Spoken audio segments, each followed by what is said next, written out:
I let it fall, my heart. Hey everybody, this is Chris from KRC Creations. I recently watched a video from Soaping 101. It was creating the altered mica lines, and I wanted to give it a try. So I figured I would take you guys with me on this journey of trying this new technique. I've never tried it before, and I thought it was really cool, so I wanted to give it a shot. So here I am, as always, trying to get the bubbles from underneath my stick blender. And then I'm going to pour in the lye here. Now I use, as always with this one too, I used my sodium lactate on this soap. So it's mixed in the lye water here. Now I don't have gloves on again in this video. I do not recommend soaping without all of your security measures. However, I ran out of gloves. I get my gloves from Sam's Club, and I get those purple ones in the big quantity. I think they come in 200 quantity, and it's a really reasonable price. But I haven't been to Sam's Club, so I don't have any gloves. I'm going to try to go this weekend.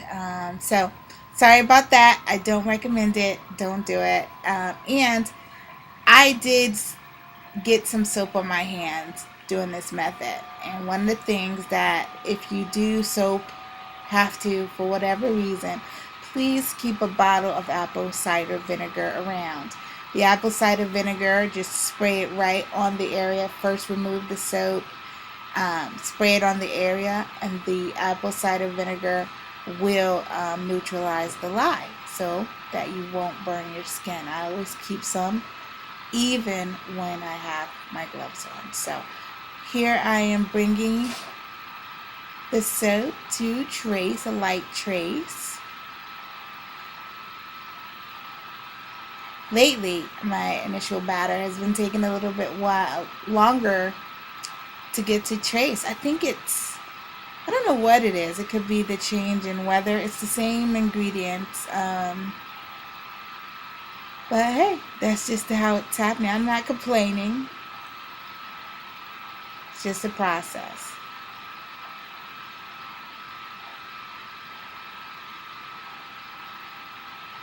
Okay, I think I'm here. Now I'm just going to put in my fragrance oil. I am using Cherish. This is not a Nature's Garden fragrance. I can't remember the company's name, but when I put this one in, it did accelerate the trace. It didn't rise or get rock hard, but it moved a little bit on me. But it wasn't a problem. I was able to work with it. I was a little surprised that it moved a little bit quicker. You can see the thicker trace right there on top. So what I'm going to do here is I'm just going to separate the batter into actually 2 equal parts and then a little left over for the top. I'm using 3 different color micas. I'm using Black Star mica, Copper mica, and Gold mica. Okay, I have my 2 sections, and I'm getting my glass ready for my piping bag. Oops, little spill there. Let me take care of that. Be right back. Okay, we got the spill all taken care of. And what I'm going to do is I'm just going to, instead of painting the mica in the oil, what I used was olive oil, and I mixed the mica and the olive oil. But instead of painting inside the bag,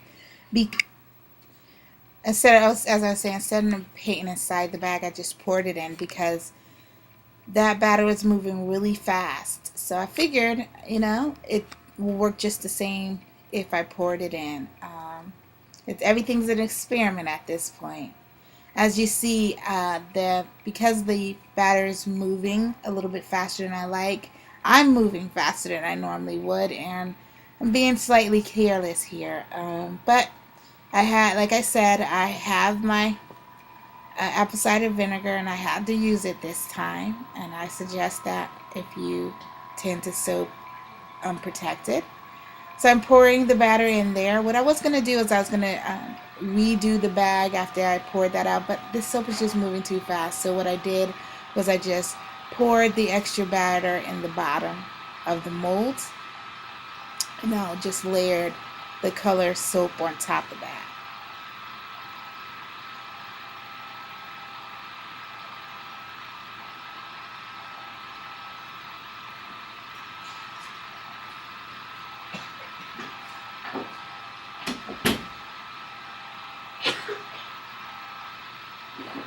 There you go, getting it all in there. I'm just gonna bang it out, bang the mold out to get all the soap over the cross, to cross the complete bottom of the mold.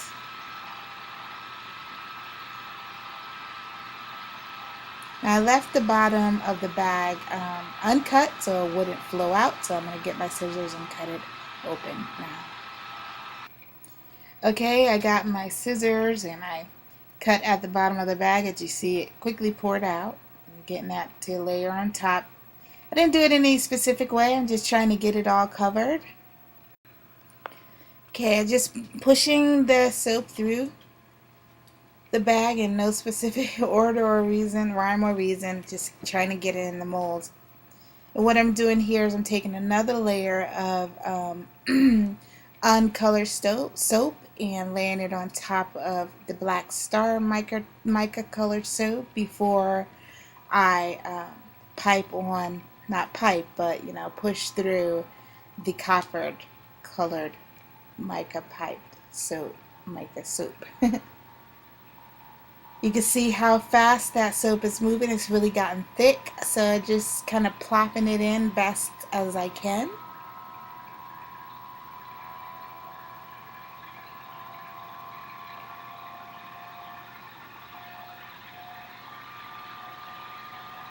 Really banging it down and banging the bubbles out.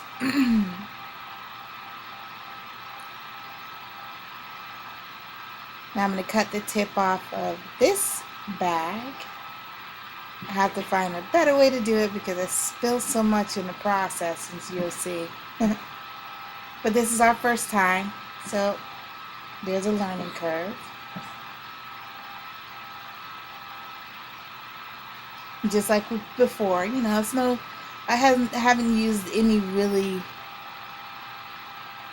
real way of putting it in on top of the other part. Just put it as best possible, just shaking it and banging it down to cover the other side. Now I'm going to take this last section of soap that I left in the big glass container and Pyrex container, stir that up and lob that on top. So we have multiple layers here, but first I'm just going to swirl the two different layers together to see if we can see what's going to happen with that.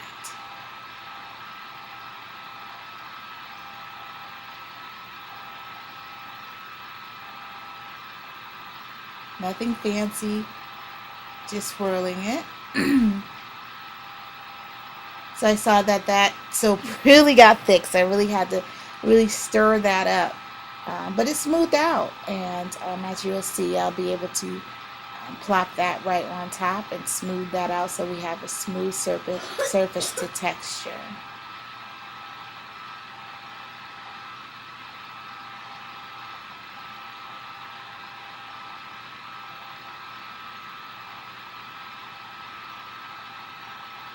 Sometimes when soap moves fast on me, I get so nervous because I think it's going to go faster, almost to a seize. But sometimes it just gets a little thicker faster. It really didn't get that much. Didn't move as fast as I thought it would. I probably should have just slowed down a little bit. But as you see, I'm moving pretty fast here, trying to get everything to settle in. So I'm just flattening out the top to make sure everything is covered. And then I'm going to come back and just, pour some more mica saturated oil on top of this before I texture it.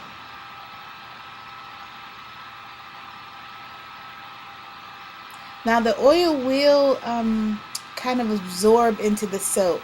When I did my calculation, I actually calculated the oil that I use for the mica as a super fat.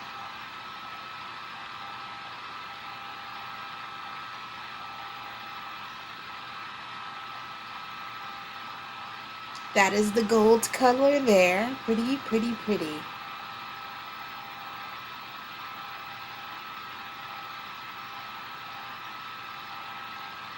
And again, no specific reason on how I'm pouring this on top. I'm just pouring it and seeing what's going to happen. We have some of the copper left. I'm going to pour that right on top.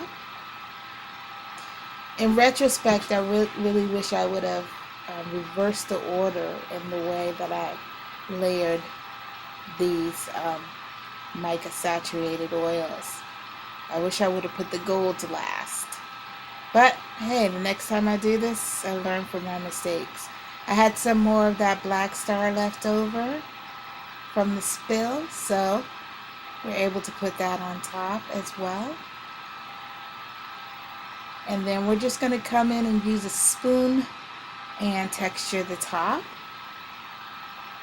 And then we'll be done. Put a little saran wrap on top to prevent ashing. And then we'll put it to bed for, well, it's about 10 o'clock in the morning, so we're not actually putting it to bed. We're just going to let it sit.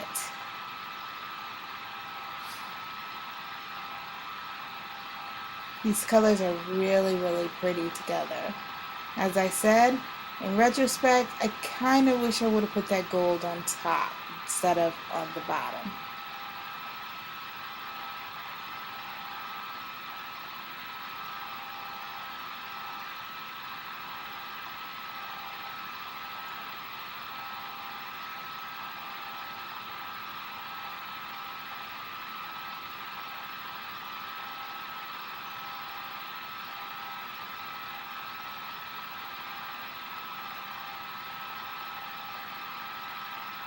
Just going back and pushing in the soap that I shook off the spoon. Do that a couple times here. And actually what I'm going to do, and I don't film this part, I'm going to come back and throw some cranberry glitter on top.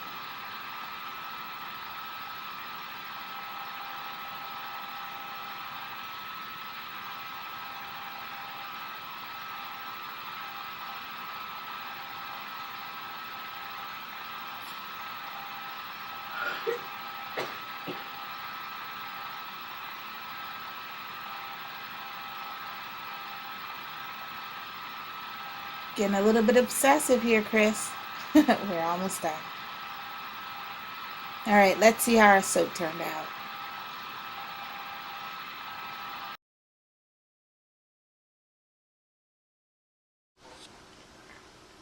Okay, you guys, here's the soap. It's all cut up. I gotta tell you the journey of this soap.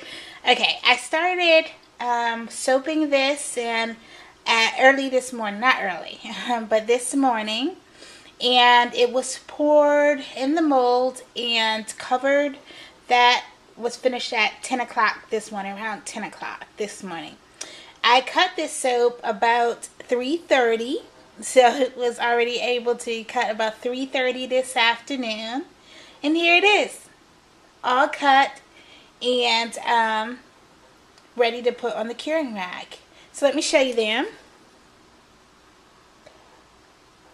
I did the method with the mica and the oil lining the bag, and then I poured the mica, the batter through the bag as you saw on the making. I told you about that in the making video. But this is how they came out. And on the top, the only thing that I do regret is that I covered the gold. There's some gold mica on top. I covered it too much. I wish it would have shown up a little bit more. But I think it came out really good. So here they are. Now, I don't know if all of you guys subscribe to the same ladies that I subscribe to, and they're very awesome ladies that I subscribe to, but just recently, Nickery Bath Treats, she did a video about No, sorry, it wasn't Niggery Bath Treats. It was Loving Soap, Chris at Loving Soap. She did a video about pH, and I commented on her video about how I always check the pH on my soap, which is very important because your soap, like this soap, I'm going to do a lather test on this soap, and it's going to explain to you why it's important to even check your pH on this. This soap is ready to go. It is, listen to that. It's hard. You'll see it lathers really, really well, and the pH is really good on this. So it is ready to go, but I'm not going to sell this soap until it cures for at least 4 weeks. Now, if I was to make this soap for my family, I would have no problems with taking this soap upstairs right now and putting it in the bathrooms that we use. But the thing is that when you do that, the soap will not last as long. So that's one of the things that curing does. It helps the soap to really harden up. Although it is pretty hard right now, it'll get even harder. And as you will see with the lather test that I'll do in a few minutes, that although it lathers and it'll give you a nice lather when you bathe with it, that's going to get even better as the soap sits. And there's no lye in the soap, and that's what the pH is going to tell you when you test the lye. So that's all saponified out. So let me set up for the lather test, and I'll be right back, okay?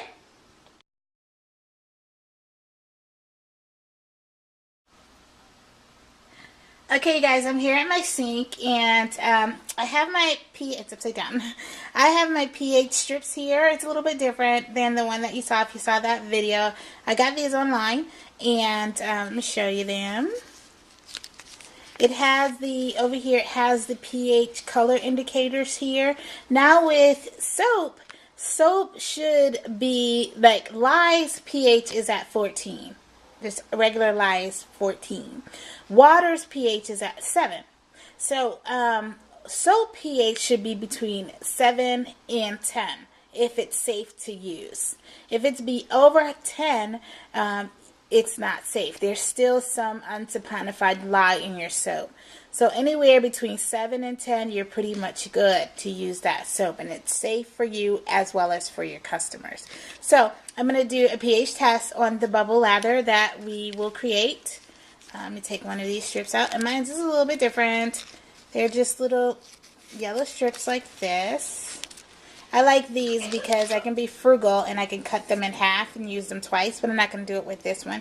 We're going to use the whole strip, okay? Put this aside.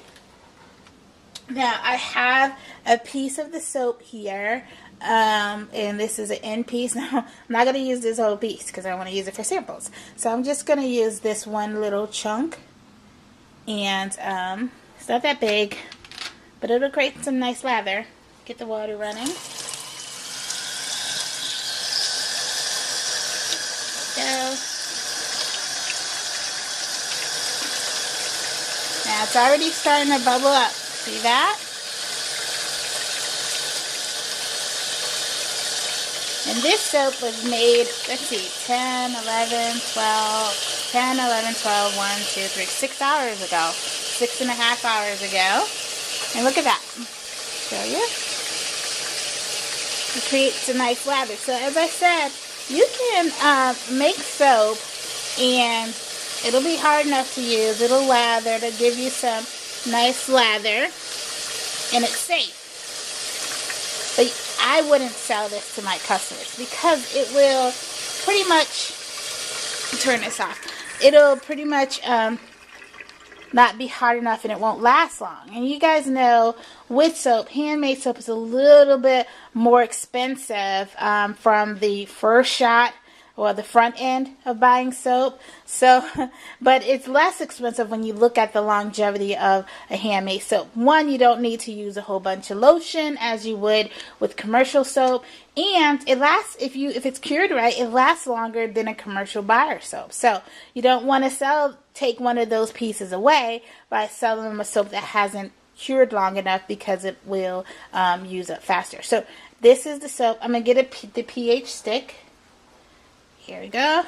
Put that in there. And it turned, I'm sorry. This is the color of it. I'm going to put this down and rinse off my hands so we can check the color. There we go. Dry them off a little bit. Sorry about that. Now let's get the color guide so we can see where this soap is. Now here's the color guide, and here is the soap stick. Bring that a little closer so you can see it. It's around 7, almost close to 8, 7.5. So that's 14 down here, which is lye, and this is 7 up here, and that's 8, and there you go. So this soap is safe to use. So, okay, that's what I've done today. I hope you guys like this soap, and it'll be online soon. You can pre-order it at a discount. Any of my soaps that's not fully cured, you can pre-order them at a discount. But I won't ship them out until they're almost 4 weeks. So I'll give you a nice discount for your waiting time. So here is the chunk of it, and thanks guys for watching, and I'll talk to you later. Bye.